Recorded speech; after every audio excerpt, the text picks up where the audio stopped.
No copyright infringement. Yeah, what he said.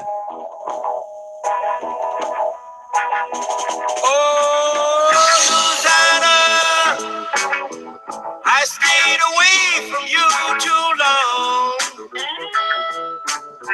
It's a good tune. Rest in peace, Chuck Berry. Peace. Is he dead? He gone. There you go. It's terrible. He gone about a month ago. Actually, they like raided his house. What? Not Chuck they Berry? didn't like raid his house. Okay, listen to me. They like got in his house and found his stash of like 40 unreleased. I think it was songs or something. And then they just finally released them. I think earlier this year. Oh, I thought you Wow. got like I thought arrested. it was super interesting, yeah. And then you just were like, he had some songs in the vault like every other artist. Hey, They you know raided what? his pad. I just- It was crazy. It was all over cable news. Peace, Chuck Berry, motherfucker. Anyway, made me come fucking kick you in the face, Joel. Yeah, because Can't do it. That's Why- the beauty of so- video. What's that? So why are you here, Joel? What happened? I don't know. What you happened? told What me- happened to Mr. Hawkins? You asked me. I got really pissed off at him. First of all, he started eating Yeah. chips again. Yeah, what a bastard. No, I've known him for a while, man. I've never liked the guy. Plus, you said I need a co-host, and I was like, you know what? That's I right. could probably do that. I got certain days off now, so Oh yeah, by the way, welcome to Auditory Osmosis Season 2, Episode 1. season 2. Season 2. And we had to do our little intro kind of thing. And with us is the Yule of all Yules, our buddy, Word. Sam. How's it going? Pretty good. Welcome back. How's been my a- hair? Your hair's great. Cool. Thanks, buddy. Good. So what's again, how you doing, Joel? Why are you here? Good. I told you. You asked me to be here. Well, okay, let's get down to the nitty-gritty. We all know that I haven't signed anything in blood. you haven't. No. Wait, never. wait, guys. This is crazy. Donald Trump is president. That's Oh yeah. that's, You Just say recall. it. It's like say it out loud. yeah. If you say it out loud, it really turns into like a TV show. It's like what? It's a I duck. guess it just dawned on me like right now. I never. Well, Yule, you were here. You were here when we were talking about it. We were like, Donald Trump, Donald Trump, Donald Trump. And you were like, no way, never. I'm going to go for yeah. Rubio. And Yeah. how'd that Yeah. turn out? Oh, it did not turn out well. But you know, yeah, no, it did not turn out the way I thought it was gonna go. And I halfway through the night, I was like, you know, we're probably gonna lose this. And I was sitting next to one of the top GOP strategists for the Midwest.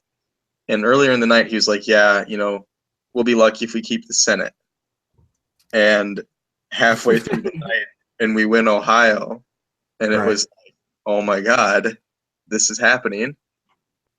And now Donald Trump's president.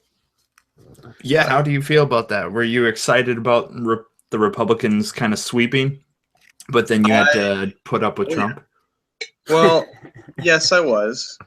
I think, I mean, as a Republican, I was super excited about that. But I was afraid that they would kind of get hampered down having to fight with Donald Trump on a lot of things. And I think that's kind of happening now, especially with like the healthcare bills and stuff like that.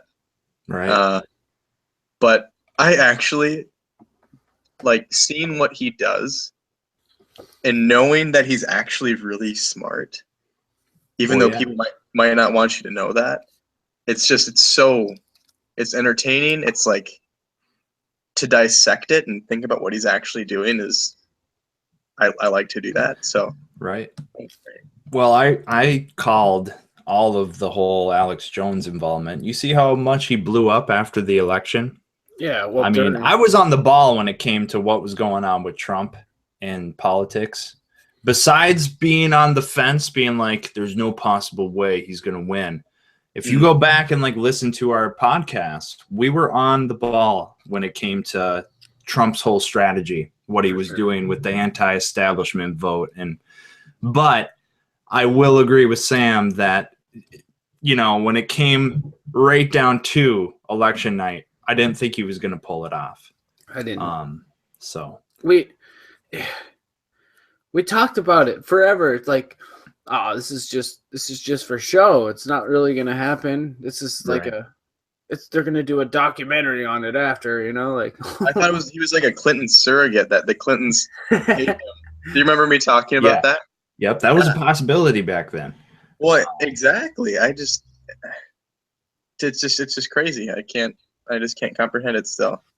Yeah, well, it's better than they were trying to give us Bush Clinton. I mean, that would have been a nightmare The election. rematch for the ages. Yeah. Oh, I mean, we don't want a couple families, you know. But yeah, Trump is definitely something else. What do you think about his policy, Sam? What do you think about pulling out of the Trans-Pacific Partnership, renegotiating NAFTA, and how do you feel about the climate ordeal? okay. So let's Boom, boom, boom. the climate ordeal is my favorite thing, and personally, I think we will look back on Trump and see that he is not even, you know, I think there's a better chance that he's just seen as an okay president than he's seen as a bad president. And I think there's a chance he might even be seen as a foreign policy genius. And people laugh at me for saying that, but people also laughed at me when I said, you know, you might be surprised on election day. There's people that are going to come out of the woodwork. And they did. Yeah. But when it comes to the climate stuff, here's my thing. I believe in climate change. And I believe that we have an effect on the climate.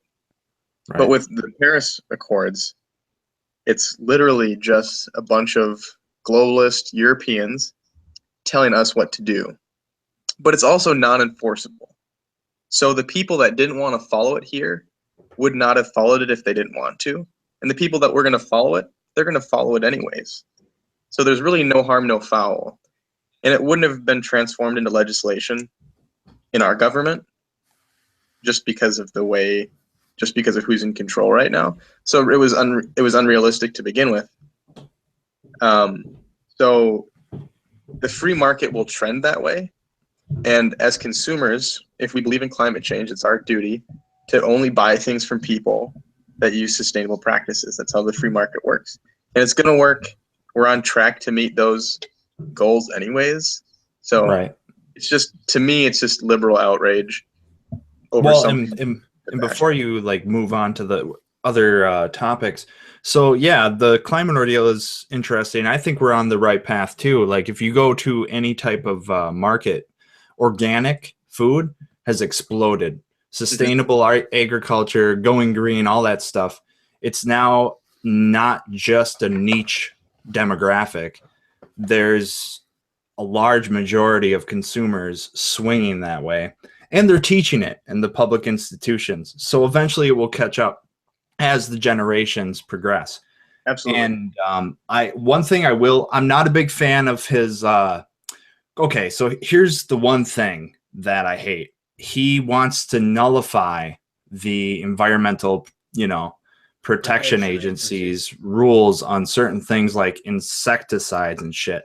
That's one area that I disagree with when it comes to his climate policies, because I don't want DDT back. And I know companies like Monsanto and all those other pesticide companies, they are willing to pollute just for profit. Mhm. And I think we should leave those policies intact, and we shouldn't gut them. But I agree with you on the whole that the Paris deal is very it's arbitrary. It's it's kind of whatever. If we pull out, will it really change the course of America? No. In the way I see it, I mean, this is just kind of last resort stuff, but our planet has gone through a lot worse with nobody to take care of it, with nobody to try and fix anything, no one to clean things up, no one to try and control the environment. And there will always be a way, like, to persevere through whatever negative effects will happen. And I think it's hypocritical. The same science that says the Earth is warming, if this is true at the rate they say it's going at, we're screwed anyways. Right. Because that same science doesn't say that we can reverse it. Right. So, and even if we slowed it down, 2 years ago, they're like a 1-2 degrees Celsius change would be catastrophic. Well, we're at that. So anything more is just more catastrophic. It doesn't make, they're contradicting themselves. I think that shows that a lot of it is just control, and it's trying to desensitize us to a globalist agenda. I can see so that we obey people in Europe. That's, that's what it's about. Yeah, it's all about centralizing power with fear mongering, weaponizing climate change. When I'm sorry, Nick, I just wanted to say one more thing. No, I'm good. Solar maximums and minimums, all that stuff. The celestial winds, man. CO2 trading, shit like that, dude. What the? And what the worst thing that can happen is humans will go extinct. The Earth is going to be here, like Sam said, and I agree 100%. It's seen worse, Just recently, like a few years ago, NASA contracted some guy, some Deutschman, to grow vegetables in soil that was the equivalent to something on like Mars, and everything germinated. So if the Earth can produce stuff like that can germinate in soil that is extraterrestrial and is lacking some of the fundamental nutrition to grow things, I think the planet's going to be fine. All you need is water. It's up to us. I think humans will be fine regardless, because we see technology compounding in very short increments of time. Yeah, but without civilization, if civilization collapsed, maybe humans will be fine as an animal. But as a social order and an actual like civilization, that's something that can take 1,000 years to rebuild. Well, I personally think that there's no danger of that. But that's just...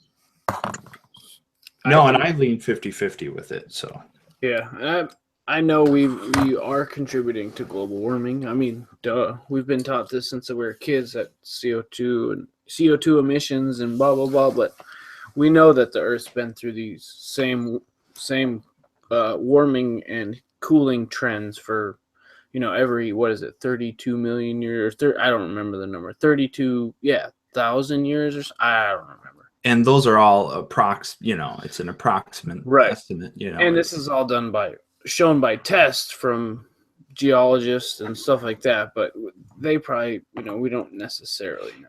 Well, and it's also though a lot of it is, there's a consensus, there's also not a consensus on a lot of it. The consensus is that we have an effect on climate change, not of what climate change will do. Right. Or how not what it does to us, but exactly. So, it's all perspective. Honestly, it's like when the Titanic was sinking, all those people were freaking out, but them sharks were having a great time. But the ozone layer is healing. So, but we haven't significantly reduced CO2 emissions.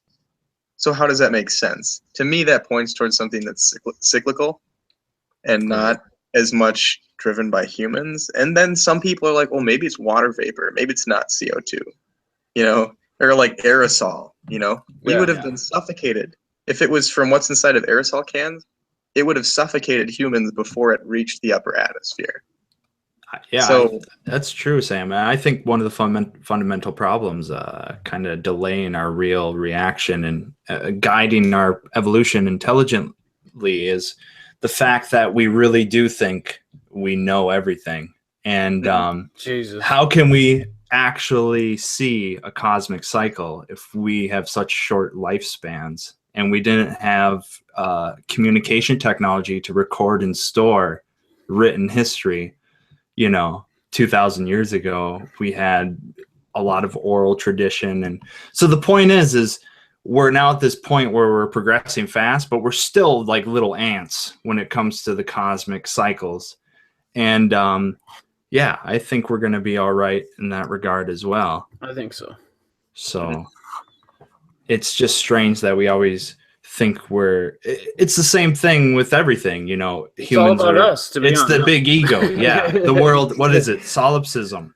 The world revolves around you. The philosophy of absolutely. life revolves around the human condition. But But that's what's so funny is, that's not true. Is that what you're trying to tell me right now?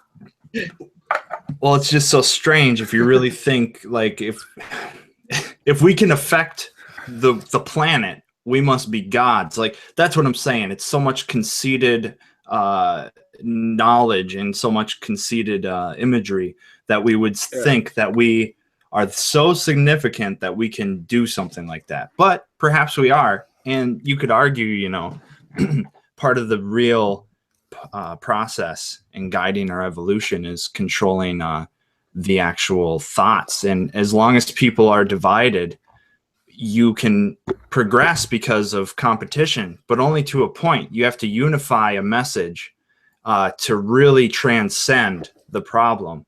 Because the only reason competition works is because they're fighting off of each other to solve a problem. But if they join together to solve a problem, that problem gets solved quickly. Right. We're still on the point where we're like hunter-gatherers. It's ego, dude. It's all like, ego dude, we're so primitive though. Like, if you think about the electric age, like, we still are talking post-industrial. What is that? We're actually in the cord age. This is the beginning of the age where our communication processes are going to speed up and become so interconnected, like the things in ecology. Right. I mean, we're going to transcend a lot of these problems, but first we have to get to the point where we have to realize we don't know everything right now. Right. And I guarantee you we'll pretty much never know everything, because as I ramble, it's impossible, but some people are going to try to do it. No, that is the competition, though. It's the competition of the world versus the human species. We shouldn't be fighting each other. We should see ourselves in an ecological position where we can intelligently guide our evolution through our thoughts. Right now, we love to fight amongst each other because it's still tribal. We're super tribal still. We haven't evolved past the idea. Duper. Yeah, I mean, that's the sadness that rains down upon us. Have you read The Clash of Civilizations? No. By Negative. Samuel Huntington, I think it is. Oh, here we go. Just throw another Sam name out there. It's only read authors with my name. It basically says that conflict starts at the edges of civilizations where the civilizations clash and come in contact with each other, because the strongest bond anybody has isn't even like nationalism, but it's to your civilization. Right. So Western civilization and China and I forget all the ones he lists, but there's a couple different ones. Like, I think India is all by itself or something like that. But no, that totally makes sense. It's the clash of civilizations. Yeah, it's like when you're watching organisms collide, like the amoeba, everything. I mean, I'm going more metaphysical with it, but the point is the idea of civilization itself, that starts in the head. And if we unify and get past we're still in a process where we are unable to get out of the natural selection. We're at this tipping point with electricity, because electricity speeds up everything. We can communicate like this now. So something that took us fucking 400 years to learn can now take 25 or maybe a week, because this is how much faster we're communicating. Does that, is there merit to having like a civilization and being connected with it, and having those clashes and not being like unified?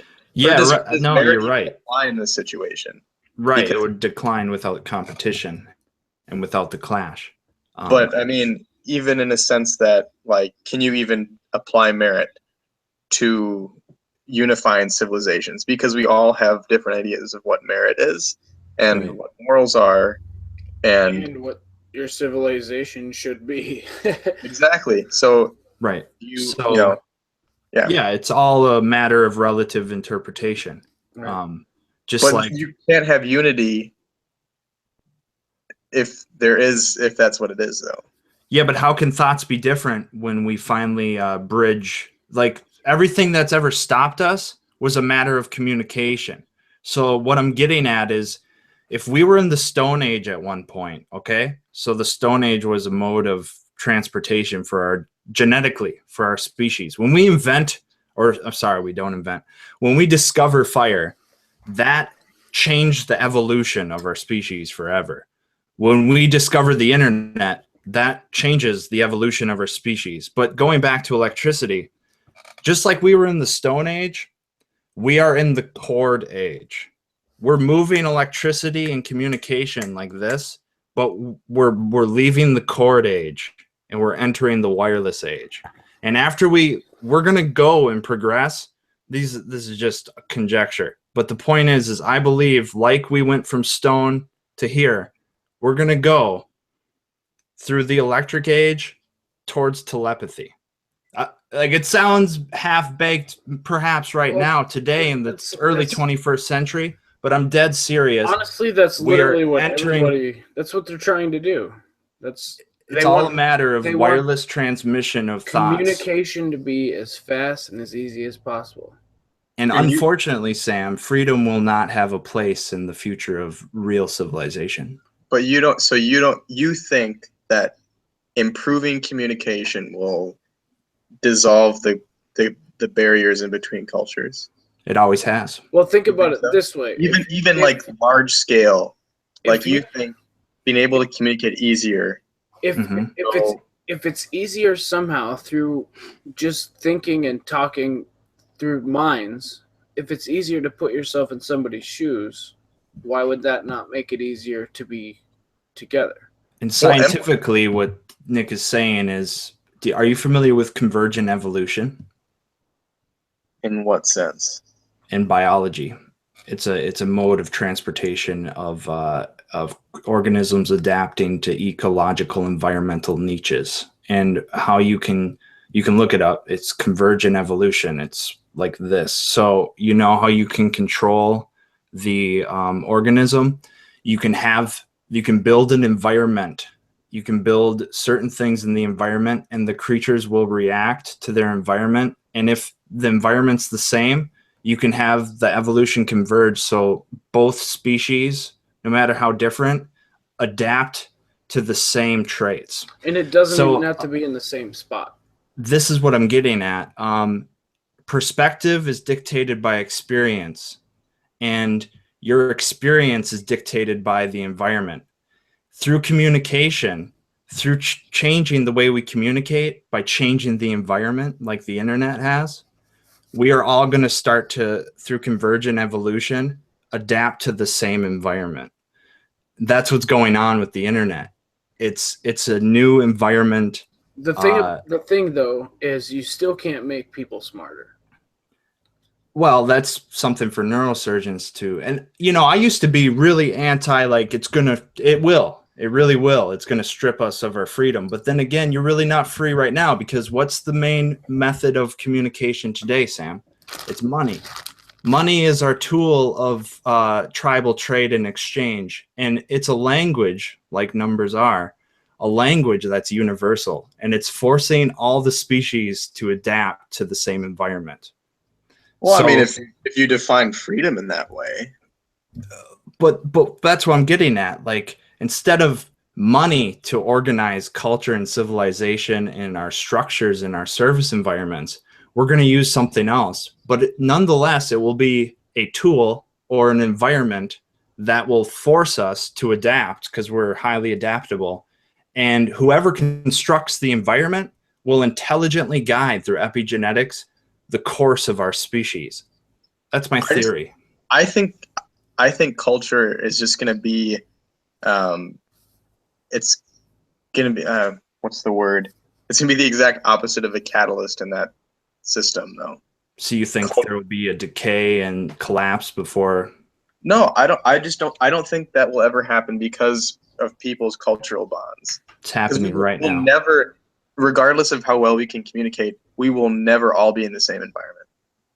That's what But then if you but here's where I don't think that's true at all, because, okay, what did we do to leave Earth?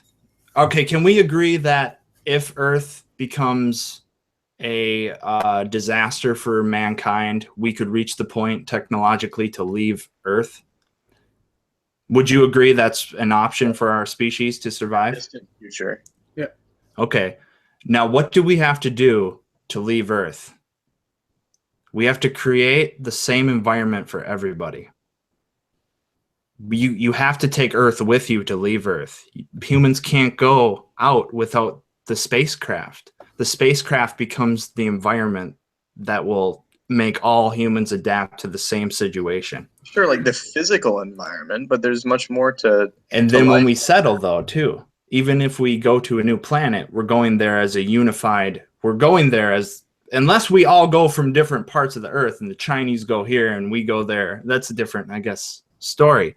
But the point is if we left Earth, we would have to build an environment, and it would be intelligently created for humans. In other words, natural selection, besides the inventory of what we have to construct it, is now being intelligently guided for humans by humans for the rest of our Because we've evolved species. beyond natural selection, we are selecting what We used intelligent selection to guide natural selection. The only situation I can see that working is if we left the planet. But like staying here Would where be people better. well, here's the thing. People, they don't just have cultural ties. Like culture isn't just like some entity, like this non-physical thing. I People still, have a ne- connect, I still people have a never connect- think. they have a Sorry, connection go. to the land that they live on as well. Mhm. So I just don't think that you can, even with telepathic communication, I don't think you could change that environment to a degree where it would just dissolve all those barriers.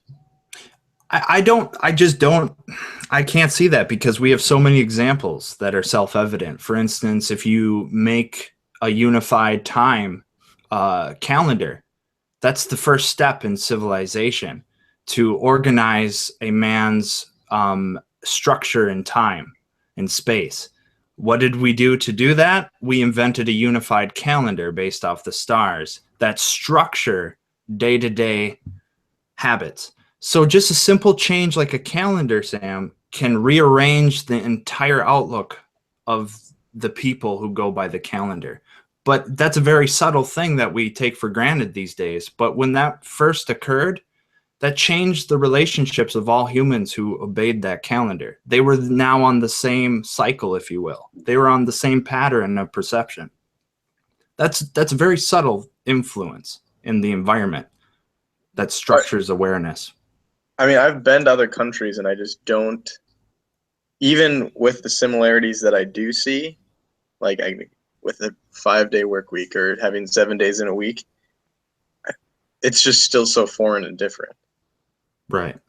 I mean, I cannot imagine a change, because I can talk to anybody in the whole world right now. Like I have a friend who's in Taiwan right now. I can call him, talk to him, share with him what I'm thinking. You know. Yeah, but this is first generation stuff. Like I'm talking like a century from now. Like just really okay. Look at the shift in music habits. Look at the shift of culture with the invention of the motor vehicle and planes. It changed everything. Like those things changed the face of our civilization. And because it made the world smaller. Exactly. I guess I could see that telepathic communication could unify culture through omnipresence. It would be a dictatorship of a technological artifice. Like we would be scientifically guided through some type of internet that we are connected to. I mean that makes a lot more sense. If you just remove the barrier of space between people through that type of communication, then there are no physical boundaries. Right. Which we've already done with the internet, by the way. It's an early building set for it. To an extreme extent. I can see that. Yeah. I mean, that's the only thing that I can think of that actually like would work is if we unfortunately had some type of scientific dictatorship that was hooked up to some type of telepathic system. But we have this romantic vision that now, here, right now, I'm a single individual. I deserve what I want right here, right now. And we're still in that tribal mode of the big I, you know. But you know why we have it? It's because it got us to where we are. Mhm. Like, without that image of self, the survival instinct would shut down.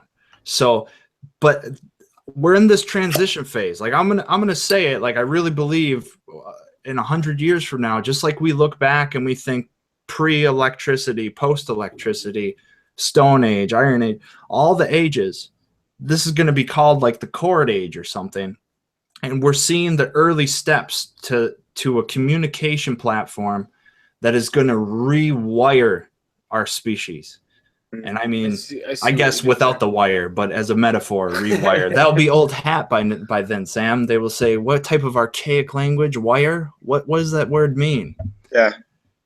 But wouldn't that be funny to see people like just totally get rid of words in language because they don't need it anymore? Like a wire.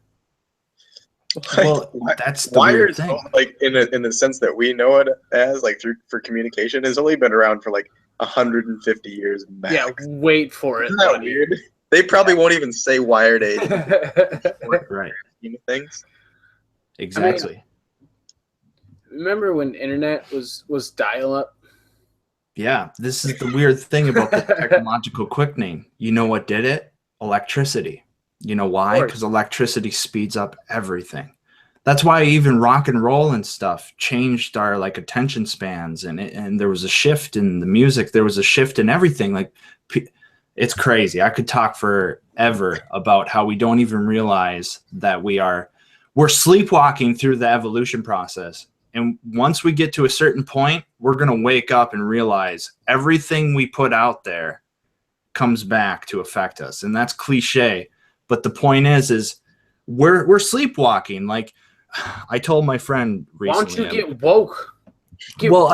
I told my friend, I'm like, okay, what do you do with a toddler? If the human race is a toddler, okay, it doesn't know much. Its species is very, very young and primitive. What do you do with the toddler? You say, you can't do that because I know I have the experience to know through my life that will hurt you or that is not good for you. So you have to help the toddler realize what is good and bad. So likewise, the human race will realize its species is in its infancy, and it's going to wake up to the fact that it cannot do what it wants. It cannot just run with every thought and be like, do what thou wilt, we don't give a shit, YOLO.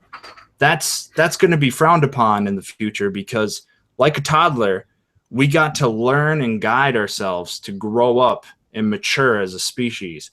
So that's why freedom has to go, unfortunately, because the problem, and I like capitalism.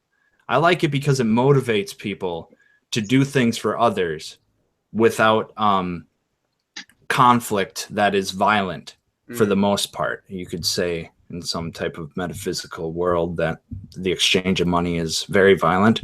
But the point is capitalism is a problem because, like a toddler in a capitalist society, we feel entitled and we think we can do what we want when we want, and we don't know about the consequences because we're in our infancy, in our little perception bubble. And we're going to realize that certain thoughts and certain behaviors and certain technologies are not good for the I. And I mean, it's not good, not just for the I, but for the we, for everybody. And we're going to leave that old way of living behind. And we're going to have to be like, you know what? I can't touch that stove because in 100 years from now, when I touch that stove, it's going to scar the next 5 generations. You know, we're going to realize that everything we do creates a resonance in the evolution of our species. Just like going back to fire. Sorry, go ahead. I just went off there. So and I just have a lot of objections just because of humanness, because we're not seeing a trend towards we're seeing a trend more towards I'm going to do what I want to do. I get to define what this means.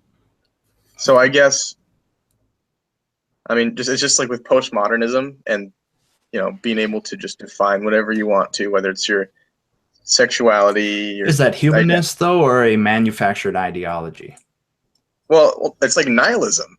Right, and that's a manufactured concept created by humans. So nihilism is a product of the toddler. The term. But if this mindset is increasing, I don't see how we're going to just all of a sudden do a UE and go the other way. Well, I think that mindset is marketed. I don't think it's a natural, like if you study tribal society, they actually, they don't think like that at all. Like, well, exactly. But that's what it is taught. But then how do you reverse that? If that's taught, you teach something different. You deconstruct and reconstruct. But if that's not how people are thinking, if that's not what the people that are teaching, right? Yeah. So that revolution doesn't happen through regular. But it does. It does simply by the revolution starts with you, and you know, once again, it sounds cliche, but if you truly understand what that means, you are saying that you don't see it because you don't see other people doing it, but you have to start yourself in order for it to promulgate or become a new mode or fashion of thinking. I mean, that's how all these things start. It all starts in the mind, it's manufactured, and then it's rinse, repeat, rinse, repeat, rinse, repeat. And then people who, you know, there's a lot of followers, and it's not that they do it because they're stupid. They do it because it's comfortable and they don't have to take control. Unfortunately, a lot of people, it's going to sound like I'm going off on a diatribe here, but okay, the philosopher king. Why is he so hard to obtain? The philosopher king is somebody who actually manufactures something that's beneficial for everybody, and he's benevolent, right? So if the change starts with the self, the leaders in charge who are doing the manufacturing, the people who are perpetuating these destructive trends and thoughts, they need to obtain these changes and then spread it through the social structure. They need to spread it through society. And it's up to them. It's their responsibilities as real leaders to take control and do something beneficial for the race instead of themselves. But I'm with you, Sam, 100%. Most people are not thinking that way because if you study the structure of church, and I don't mean that as like an attack on religion, I mean that as church is an extension of a belief system. It's a manifestation of a thought, okay, in a physical form in your world. Well, the supermarkets, the gas stations, those are all physical manifestations of a thought structure. So it starts with the leaders, and they have to, they have to set up these structures. Otherwise, people are going to continue to think the way they do, I guess. True. And that's the hard part, because everybody who tries to become a benevolent dictator and do something good for humanity, the powers that be have so many things invested in themselves. Well, not even that, but what is it? No conspiracy here. This is logical necessity at operation. But who is that person to say that they're doing what's right? That's where the nihilism kills it. Okay, well, once again, what does nihilism get? Like, okay, if nothing, what is the head doctrine? Like the basic foundation of nihilism? Like, what does it describe? Nothing matters, right? That's basically it. So, you know, evolution, you're an animal, nothing matters, nothing special. Cosmically, it's all an accident. All the power. Yeah. And the thing that's funny is when like double negatives collide, they create a positive. If if nothing came out of nothing and nothing matters, doesn't everything matter then? Boom. Everything would have to matter if nothing mattered. Because if nothing mattered, the things that do matter or appear, they mean everything. And what I mean by that is, if you go into the world, like the real world that gave us everything, I can't stand nihilism anymore. It's because it's ridiculous. I hate it. If you go out into the world and you go and study anything in this crazy, beautiful experience and planet that exists while we're being distracted by our little thoughts here in this moment, everything out there is happening simultaneously, and we're experiencing it with it, and we can exchange our human music with its music because we're all in a symphony.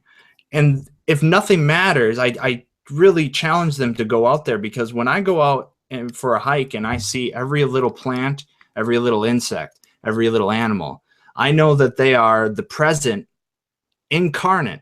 They are here because of everything that happened. So therefore, everything matters up until their present incarnation, and they will affect everything that goes forth forever. So the only reason you're here and the animals and the insects and the plants are here, it's because they matter to this moment right now, due to the fact that everything needs each other. Without the man, without the woman, there's no Sam, there's no Nick. And yeah, genetic engineering and stuff. You're just a hippie. But there's one more step to this evolution. It's the easiest ideology. No. Is that just like, screw it, nothing matters. Yeah, exactly. The nihilists don't want to think.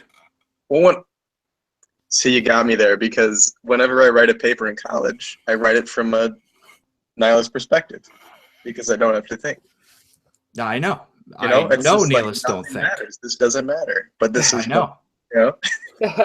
Yes, I know. I've studied nihilism, and I've found ways to combat it in almost every way. Like, I'm not going to spend my time talking about it, but the point is go outside and realize everything is there for a reason. Everything has a purpose. If it didn't have a purpose, it wouldn't be here right now. Do you see what I'm saying? Without the man, without the woman, this is the whole thing. Everything is colliding to cause this moment right now. And it's because people are trapped in this, they think nothing matters, because that's the self-image of themselves that they're externalizing onto the world, because they have a self-image problem. Nihilist. Bill Nile, the science Go guy. and watch The Big Lebowski. Yeah. That describes nihilism to a T. What does he say? But that's a really Don't good be movie. afraid. They're nihilists. They're pussies. They're all show. I'm calmer than you are, dude.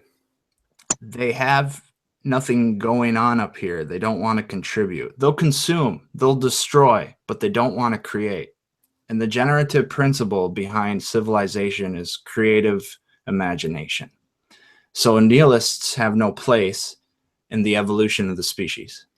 So as his Thank you. Them be fighting words right there. Them be fighting words. As his third question that he was asked, what was it, Joel? It was 3 questions, and that was the second one.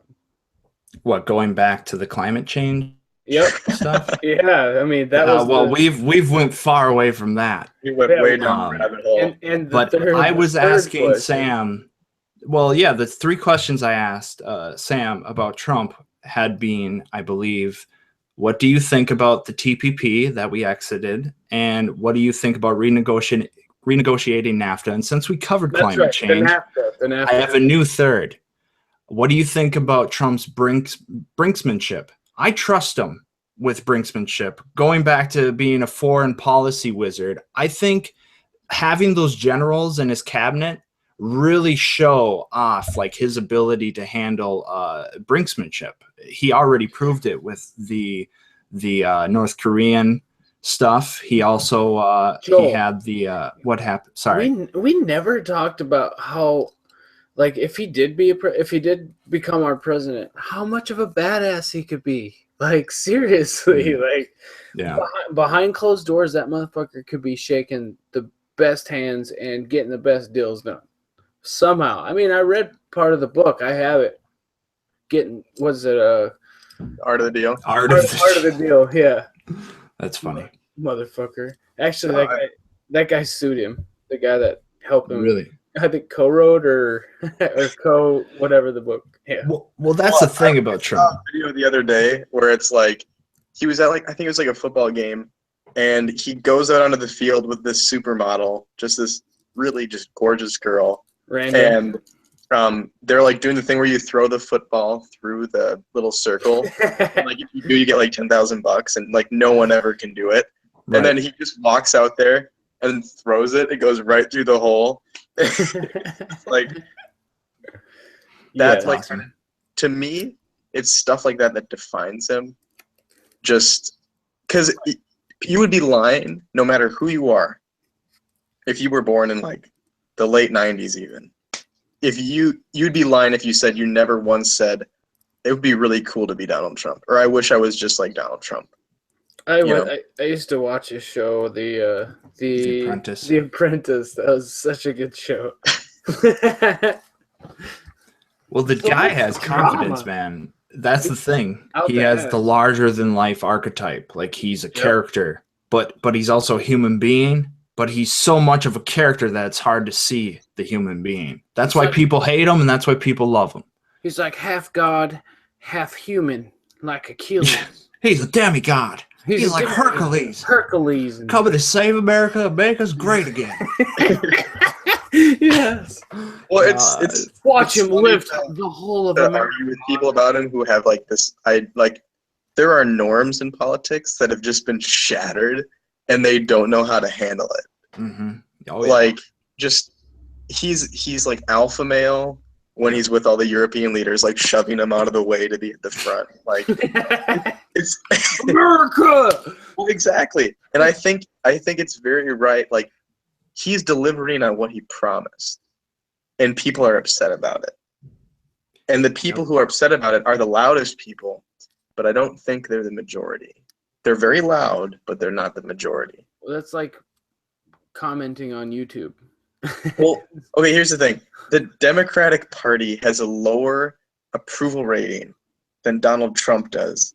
And Donald Trump's approval rating, given to him by the people that said he had a 0% chance of winning, is low. But the Democratic Party in general has a lower approval rating.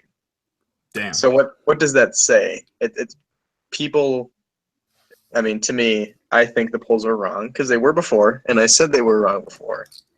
Right. I think he'll go down as a good president. Better than Bush, that's for sure. Yeah. Hopefully. Well, people miss Bush now because he's like a friendly, nice dude, and He's a jester. yeah. But I don't think. With all the Jesus is above your head, I think you're a god too. Sam, your words are inspiring just like Jesus and the other Jesuses around him.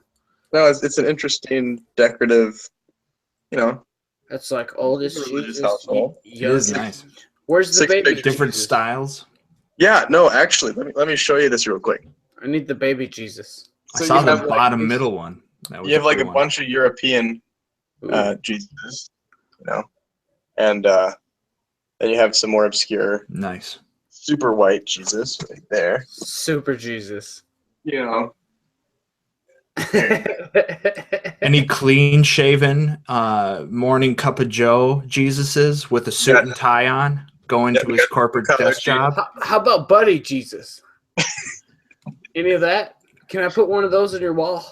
It'd be Well, real there's nice. only one like accurate like representation of him, and I don't know if you guys saw it, but it's like it's a really dark one. Can you see that kind of? Yeah. Oh yeah, yeah.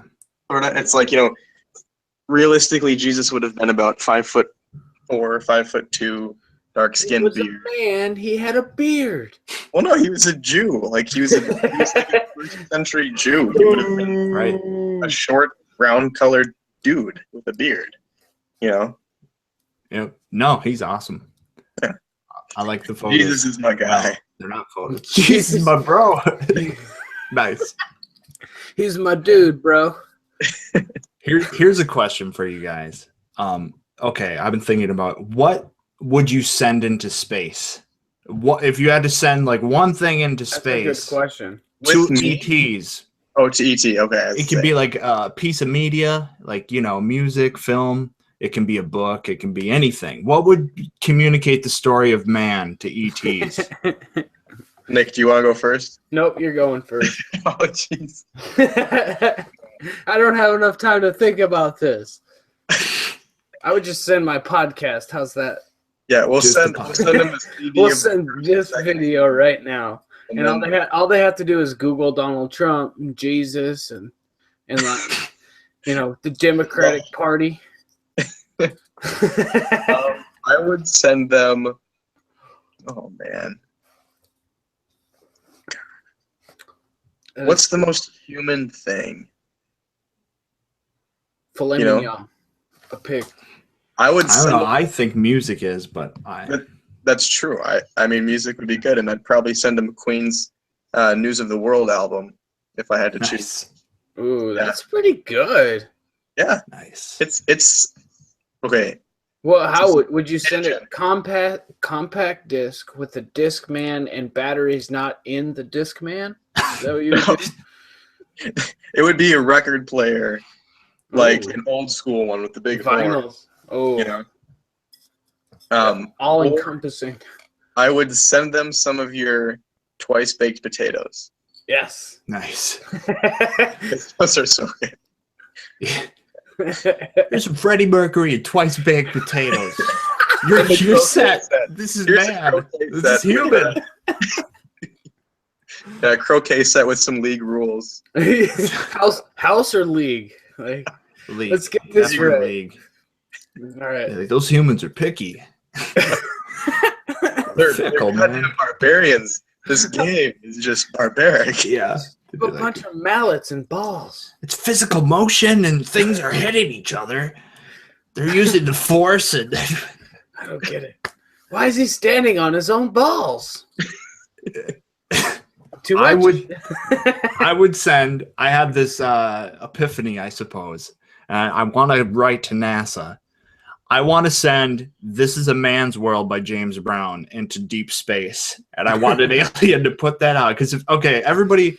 Recently, I actually like purchased some James Brown and listened to it because I was like, "Oh, the father is soul." Okay, without this guy, there'd be no Prince, there'd be no MJ, Michael, not Jordan Jackson. Okay, here we go. But this is a man's world because if you listen to that song, dude, it has this like choir gospel feel to it, like it's this authoritative text or cipher, and then there's parts in it where James Brown is just making like Sounds. monkey noises. Yeah. And I know color. That wasn't a comment on color. Sorry, bleep it out. Yeah, right. The point is he really is like primal type noises. Right. Like he's just like a man without a woman is lost, and I'm like, what is this? And everything about it is just mammal man, and ETs would be like, what the hell is this? But We don't want them to kill us, though. Why that's not- true. Be like, we why gotta not wipe just- out.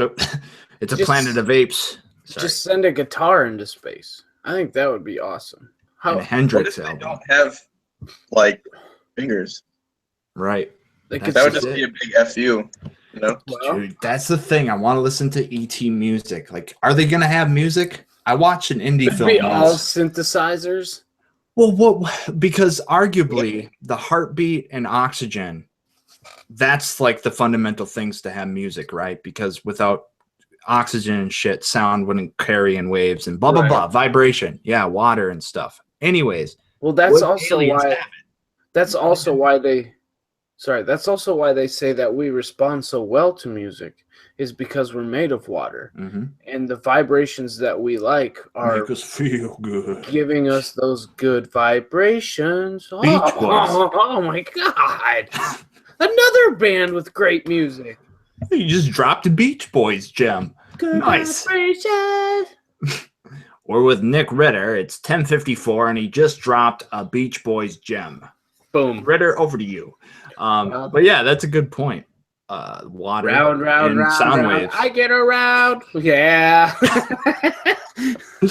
I've been thinking about taking old Beach Boy songs and making them rap tunes because they like the round round get around, dude. That's totally thug language before thug language was cool, right? True. I can see that. Yeah. Right. He's just like, I'm getting bugged driving up and down the same old strip. I gotta find a new place where the kids are hip. And what does he say? Like he said all these hippity hop things. No, and then it's a double entendre because he gets around, but he's also getting around with the girls. So he's, I get around, I get around, I get around. And you're like, whoa, thug. He's probably getting around and getting down in his car, which is also what he's getting around in. But what else? There's another really thug line in I Get Around, dude. They're so good. Yeah. He has like Let's look it up right now. He's like, I always take my car because it's never been beat, and we never miss yet with the girls we meet. And I'm just like, damn, Beach Boys are thugs. They are such thugs, dude. I'm gonna play some Beach Boys for us. Did they have Charles Manson write lyrics for them? That's how gangster they are. They had a felon write some lyrics for that. Did he like write a song for them, or just like? I don't know. They were like, you got prison tats, and he's just like, dude, yeah. He used to do a lot of writing and stuff like that for a lot of. I don't remember. I have to back this up with some type. Yeah, it was like in the next episode. But from town to town, I'm a real cool head. There you go. Real good bread. See what I mean? They're straight thug. That's awesome. It is. Drop that to a sick, funky beat, and the Beach Boys get in a mixtape this summer. They're gonna tour with P. Diddy. It's gonna be out of control. I'm trying to stop it. All right, sorry. Beach Boys LP drop at midnight tonight. I didn't like that. It wasn't very good. Terrible. That was the one. Talk to their agent. They got to do something different. But yeah, there's a lot of stuff going on in the world, guys. But it's good to be back for. I almost feel like Ether Hawkins. No, he's retired. He's done.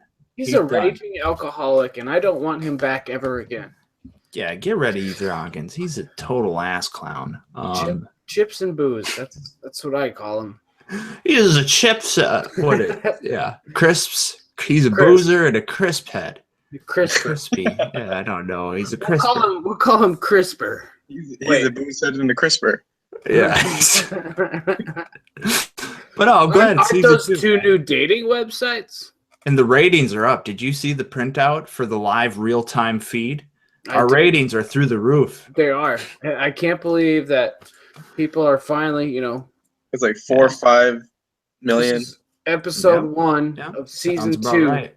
We've got this many viewers. Well, and you got to wait for YouTube to catch up with the views. I mean, it's never honest until it settles down. We don't even make you guys watch any advertisements. What do you think about that? No. Sorry if you had to watch an advertisement or 8 during this.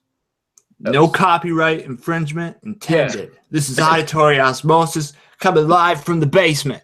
I just bought a microphone. Me and my buddy. We're gonna do a podcast. Probably have a few people. We should do like a dramatized for like a funding drive. Do like a dramatized reading of The Hobbit or something. Dramatized reading of The Hobbit. Like all 3 of us. And we have to start a rap group using where we do Beach Boy covers. Songs. Yes. Mm-hmm. Perfect. Yes. And Dylan. People wouldn't understand. They would think it's all new. It is all new. Well, it is all new. Never been done before, man. But yeah, we'll do a membership drive. We'll set up a PayPal account. AuditoryOsmosis.paypal/payusmoney.com. Please. Yes. And a GoFundMe for Auditory Osmosis. God dang it, we really need money. Please give us your routing number and social security. Please Please. press the pound key. Scan your card right here. You know, I still have like the first page of The Hobbit memorized. Do you really? How many From times the have you Hobbit. read it? Oh, so I didn't That's actually awesome. read it. I Audiobook. Audiobook, bitch. I would listen to Times. it See, every day communication. before I went to bed. Like without fail, I would listen to it every single day. Huh. It's like, you know, By in the a hole in the ground there lived a hobbit, not a nasty wet hole filled with ends of worm. Yeah, like yeah. it was a hobbit hole, and that means like it's Go bad, man. I got token in the brain, man. I can't get it out. That's The one It was a dry, dirty, sandy hole with nothing to sit down on. Like, yeah. How could you live there unless you were a hobbit? That's a What was dead a art, Sam or Yule, whatever you want. Sam, That's a you dead want- art, man. People used to. I'm sure some wealthy aristocrats still do it, but people Memorizing used to books. memorize passages and poems and like, dude, did you know Nikola Tesla memorized almost all of Faust? The Fahrenheit 451. It's The people at crazy. the end. The They- people yeah. at the end. What are their name? I forgot what they call them, but No, I know. they memorize. I don't remember. I have the book back there too, but I'm not going to grab it. Yeah, people will go back to it if things get out of control. But that's cool. People should memorize that stuff. Plus, it's good for the imagination. So in the comments, everybody, you tell us what you would like to send to space. Yeah. It'll Sorry. be our Sorry, I had first to put it in there. Commentathon. Commentathon. Commentathon. I almost said cometathon. Did we make up a new term? I'm gonna get a comet powder, or it could be a comet in the sky. Brand, real thing, doesn't matter. Ooh, we Oh, don't yes. have them as our. So he's not talking about the brand. He's No, I'm really- talking about the real thing in the the sky. real thing. Yeah, 'cause they can sponsor But comet's a us. great cleaning substance. Especially when you mix it with bleach. It's got the perfect scrub. Pro tips from the kitchen with Nick Ritter. I take comet and I mix it with bleach. And It gets people- everything off. Stains at the end of the day. Have a everybody- hard day at work. Wash it down with some comet and bleach. Okay, sorry. It got dark there. Yeah, well, it really does get dark when you mix comet and bleach. It gets dark real fast. And you wake up 2 days later. What Well, kind of gentlemen. tea? What kind of tea you drinking? No, you're White- not leaving yet. White tea. Oh, I'm not leaving. I'm just curious how you guys want to wind down the show. We've covered we've touched base on what we think of Trump and what's going on in the world in America. But I'm with you, Sam. The world is we're going through that transition phase where everybody is like, ugh, I can't stand this guy because I couldn't hear him voice his opinion. Now he voices his opinion every day through my Facebook. That stuff. It's like a transition period where everybody is trying to figure it out. And I think we're going to get through it. But what do you really think about all the conflict and the binary opposition that's almost everywhere, left, right? I don't think it's as big. Well, I mean, I spent the last 8 years under Obama thinking the exact same thing. I was outraged over a lot of things, and I was mad about a lot of things. And I knew that, well, now it's just I wait my turn. I wait till I get to vote next time. I don't have like the resist, like that breeds violence, Right. in my opinion. That mindset does, and it did just a couple days ago. They tried to assassinate our congressman. Yeah, and that's true. well, okay, let's I just didn't talk hear about about it for a this. second. What happened? Because Sam, fill him in. so a It few was in days DC. ago at a congressional baseball practice for the Republican team, a guy came up and he shot at the players, and he hit Congressman Scalise, and he Sounds right. wounded him very badly. But what I'm trying to say is like he went up and then he asked, "Who's on the field right now?" before he started shooting. because he only wanted to shoot at Republicans. But what got to me was he hated them enough to shoot them, but he didn't know who they were or what they looked like. He just knew he was supposed to resist. He'd probably never listen to what a Republican had to say, because otherwise he'd know what they look like. Like Rand Paul was sitting in the dugout. The most, like, you just know who Rand Paul is. You know what he looks like. He's very distinct looking. He didn't know who Rand Paul looked like. You know, there are people who would make a very good case that if you don't know the name of your representative, you shouldn't vote. You know, like a meritocracy. Right. But this guy hated them enough to shoot at them. I find that crazy. And I've talked about this with one of my buddies, but one of the symptoms, if you follow the collapse of any civilization, is extreme positions. The middle ground disappears in ideologies, and people take very extreme positions. And I'm afraid that we're seeing that play out. But I don't think it's gonna. We're not gonna see a collapse soon. I don't think that's actually what's happening though, because it's like for like the powerful parties and the power structures, it's not like evening out like two really powerful super polar opposite. It's like really powerful large group, really powerful large group, and then way over on this left side is a very loud group of people who have time to protest. Because like Hillary Clinton did not in any way represent a Bernie supporter. Because like for me, socialism is the most un-American ideology that one can have. But yeah, Hillary was like, to them, she's a moderate Republican. You know, most moderate Republicans are Democrats. You know, it's just the left is moving and the right is slowly kind of going this way. But you know, you don't want to lose your guns. Yeah. Well, That's true. and that's just it. They play off of each other too, so they just perpetuate the violence, right? Because it's, well, for instance, in Minnesota, where that cop got off recently for shooting that something, I forgot his name, Flando Castile. Yeah, there you go. He got off, and then there was protests. That's the thing that goes on with all binary opposition. You know, one side wins, the other one wants to retaliate. They always want vengeance, and they never really solve the root problem. They just sit there and fight and bicker, and it's a bunch of nonsense. So I had the pleasure of seeing Donald Trump in Washington, D.C. this last February. And while I was there, I witnessed fake news. And I can never trust the media. And I hope a lot of people are watching this. We were sitting down waiting for him to come out, and a man with a press badge, so I had a student badge, he had a press credentials, came out and started handing out Russian flags with the word Trump on them. Whoa. Saboteur. And I told people to take them, like to grab them, because this was fake news.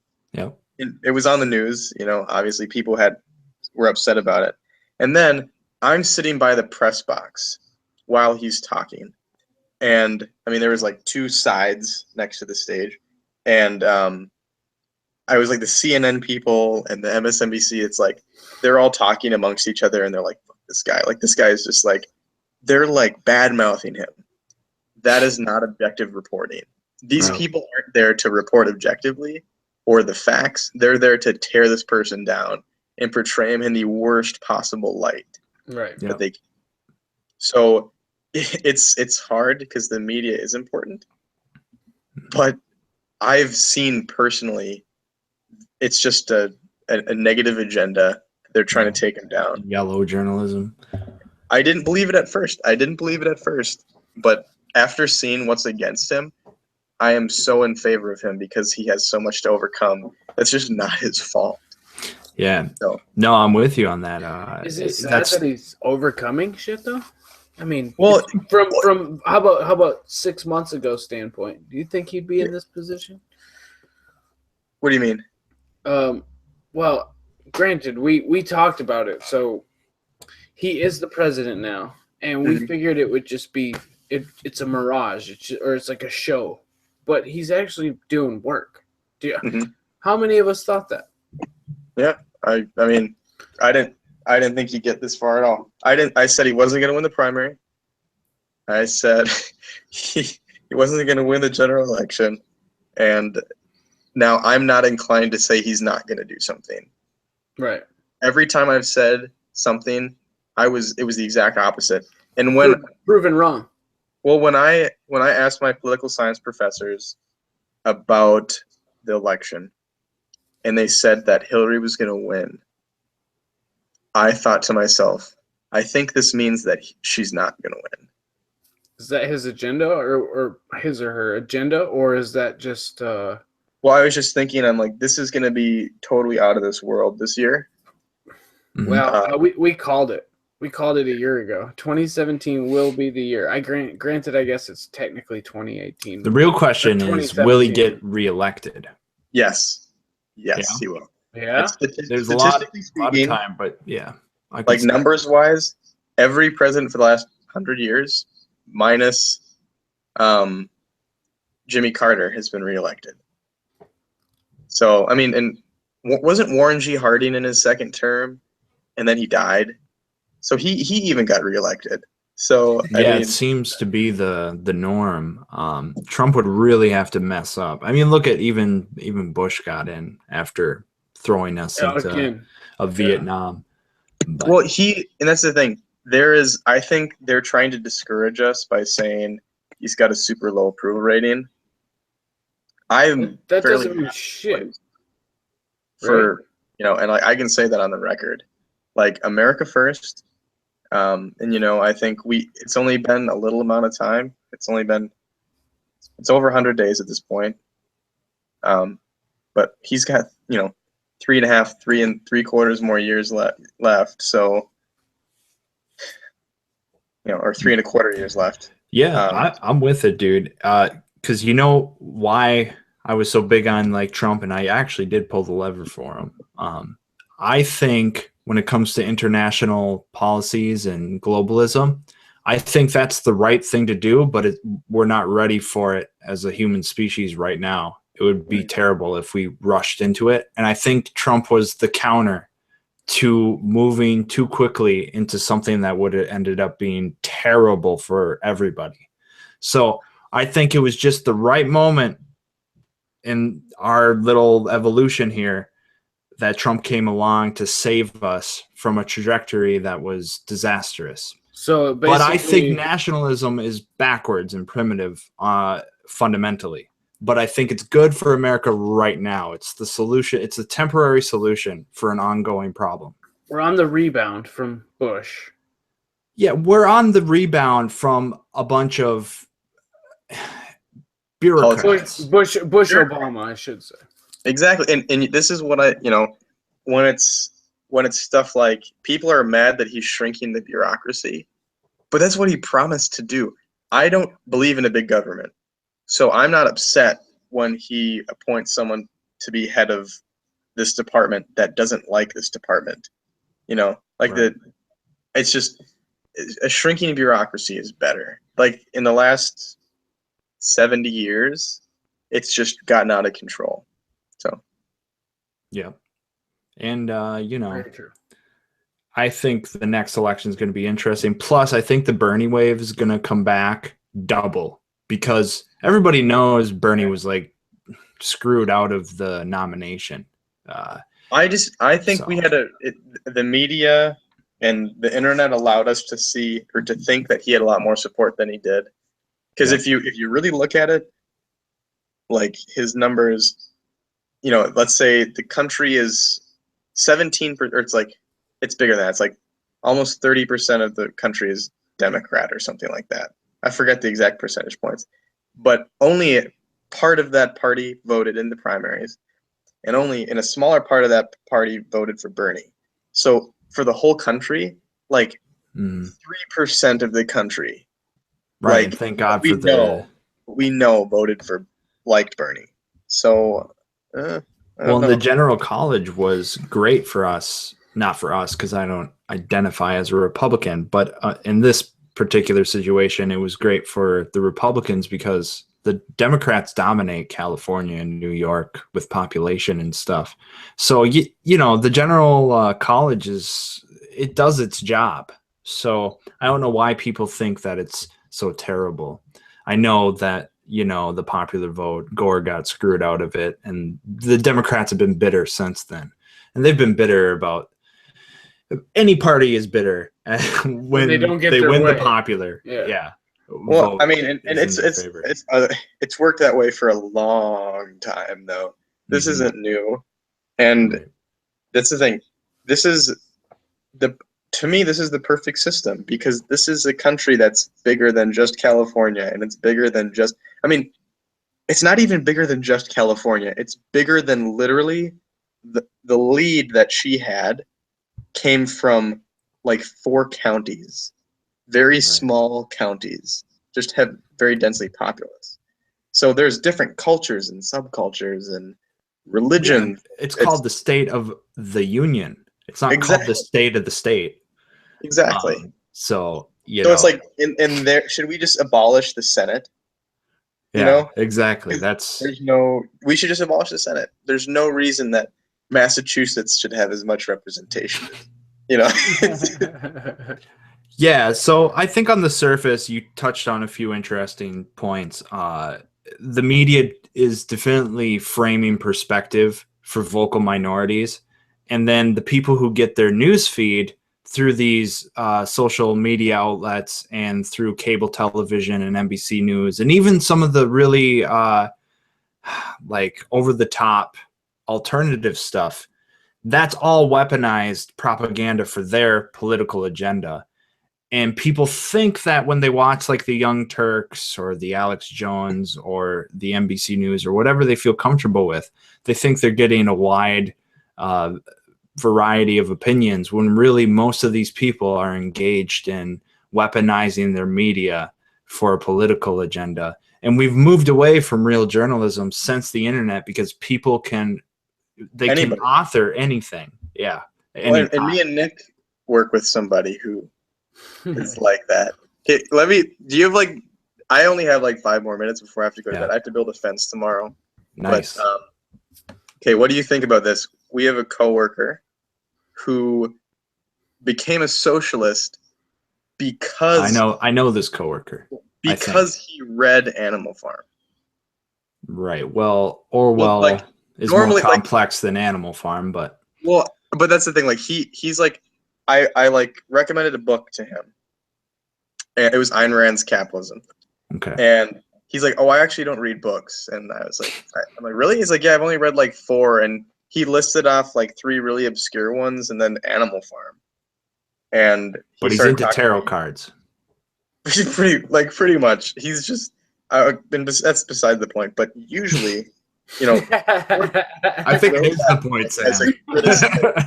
He was criticizing communism in that book. That book is supposed to be like, this is what's wrong with humans. This is what's wrong with communism. Right. And he read that and thought, I like communism. Right. Does that make sense? Is that backwards? Am I wrong? No, I mean, what it sounds like maybe this person couldn't put the thought together all the way through and just stopped at communism. And not communism is bad, but communism. Yeah. He stopped at the part where the pigs hadn't taken over yet. Just when they had overthrown the humans. That's when he stopped reading. He didn't actually finish the book. Well, whatever, funny. Does he know anything about Orwell? Does he realize that Orwell turned his back on one of the most socialist parties in England and wrote 1984 because he envisioned a communist socialist dictatorship would end up like 1984 because the left would become totalitarian? Does he know that? No. Well, I had another friend today so there was a big leak of the GOP data that they had collected on voters. So like very not sensitive information. Most of it is publicly accessible, except for like, are you eco-friendly? You know, so this isn't information that can be used against people necessarily by any normal person or company, like an employer. It's really, I don't think it's much of an issue, but he's like pocket sand, like trying to like distract me from whenever I kind of shoot him down. Yeah. And then he says, isn't it crazy though? That's super big brotherish that the GOP had data on 200 and some million Americans. But I don't think he's actually read. And then he's like, "Oh, I love Orwell," because he hasn't actually read about Big Brother. If he thinks that voluntary access to data, someone that voluntarily divulges information, if he thinks it's anything like Big Brother. Right. Big Brother has become a popular culture mythos, a popular culture mythos. And it's transcended. You know? Yeah, but it was a cliche or a literary device for Orwell, but it became a popular cultural symbol for anything that's surveillance oriented. So I don't know why he would because if you look at the origin of Big Brother, it would go against if he's really a socialist. Tell him to literally sit down and look into Fabian, however you want to pronounce it, socialism. That is literally, at least to my knowledge, from private letters and exchanges I've read between Orwell and colleagues, is he hated the socialist system. And towards the end of his life, before he died, he frantically churned out 1984, which is the 100-year anniversary of the founding date for Fabian socialism, which is 1884. That's why it's called 1984. A lot of people don't know these like footnotes in history, but Orwell was against the communist and socialist system, but he was primarily against totalitarianism in all forms. But he was a socialist. Yeah, he was, but towards the end of his life, he thought the party and he thought the foundation was going to become totalitarian and crush the human, just the human spirit. Of course, a lot of people think when he wrote it, what is it synonymous with? The rise of Hitler in Europe and stuff, right? So people think like the early 20th and World War I and World War II, they think about all these fascists but once again, what was the Nazi Party?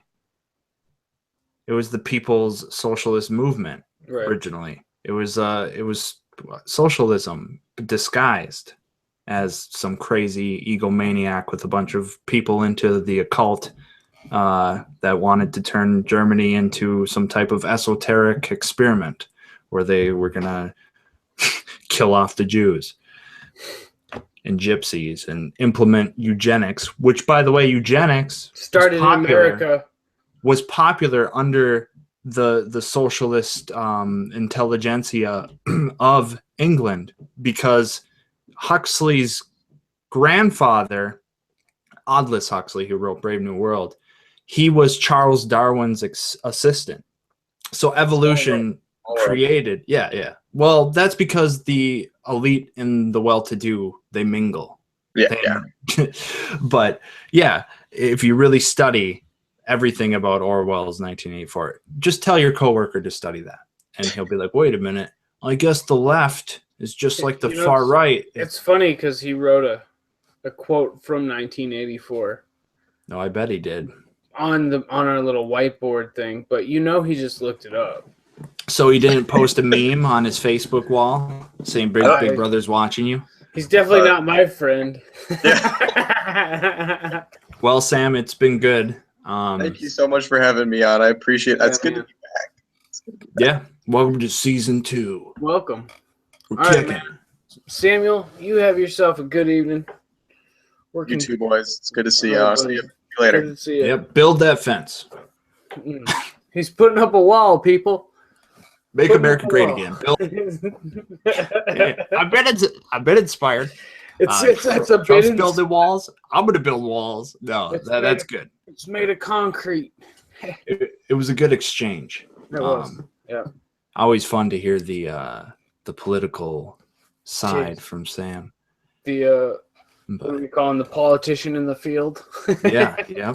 He is. He is our guy in the field. It's true. It's true. Field of dreams, man. Yep. If you build it, they will come. They will, man. But so we're trying to wind it down. I don't know if I'm just you remember. Static. You're probably pretty hyped up right now. I am. I'm excited to be back, and I think tonight's show was interesting. It was fun. Soon maybe there'll be a structure, but what is structure? What is structure? We're so postmodern. We're post-structural. We're post-binary opposition. Post-wire. We're quantum. No, we're quanta. We're pretentious. We're like hipsters without the glasses and the weird clothing. You are wearing what is that? A mustachery? Yeah. Very, very bro. Very No, what's the word? You know what it's from? It's hipstery. It's I guess, but it's from what movie? A Million Ways to Die in the West. Really? Yeah. Okay. Nice. What was that? Seth MacFarlane's epic so voyage. Good. So good. Nice. I liked it. I might actually download that legally, just so you know. But I might get that tonight. So do you think we should drop the hidden episode of season 1, the one that never made it to air? I think we should. That was literally the end of Ethan Hawkins. Ethan Hawkins himself. It was the end. He broke out. We just lost. He was him. like, "No, I'm done. No more doing this." Well, we'll drop that tonight with season 2, episode 1. Right. One. Bonus content. Bonus. Maybe we'll get some YouTube money out of it. Probably not, because no copyright infringement. That's exactly how we work. But yeah, next episode, I am going to get one of those voice things. So I gotta cover up my voice. I can't let you know that this is my voice. I was raised in it. The darkness. I was raised in the darkness. Yeah, good. that was good. I think I might download Power Rangers tomorrow night and watch that. All right, too much information. Sorry, maybe that ended the show. Hey guys, just tomorrow night gonna catch a Power Rangers flick. Just gotta get Power Rangers under my belt. It's the new one, man. So like you downgraded, huh? You're like, UFC's too violent. I think I'm gonna watch Power Rangers. Really, actually, to be honest with you, if you want to put UFC in with the Power Rangers, you can say Jason. There you go. Was from the old Power Rangers, which was the white and green ranger, is actually a mixed martial artist. He's legit, man. He has skills. And back then, they all had to do their own stunts and stuff, so it wasn't like body doubles in their suits. They were actually doing all their own crazy shit. You gotta love them for that. I'm not really gonna download. I didn't even know they made a new Power Rangers. Yeah, reinvented and everything. I don't know. That's cool. Yeah, actually, it's pure nostalgia. Was it influenced by Mortal Kombat this time? It has fatalities. People rip heads off. No, Yeah. no. Actually, it's just like a reboot, but it's kind of the same thing. Go Power Rangers! Finish him! Go Power Rangers! Fatality! It's Morphin time! Ridiculous. Too much? My man, I think season 2 is going to be great. We've been doing this for like a year now. It's been almost, July 4th. You remember that episode when we were overseas? Oh, yeah.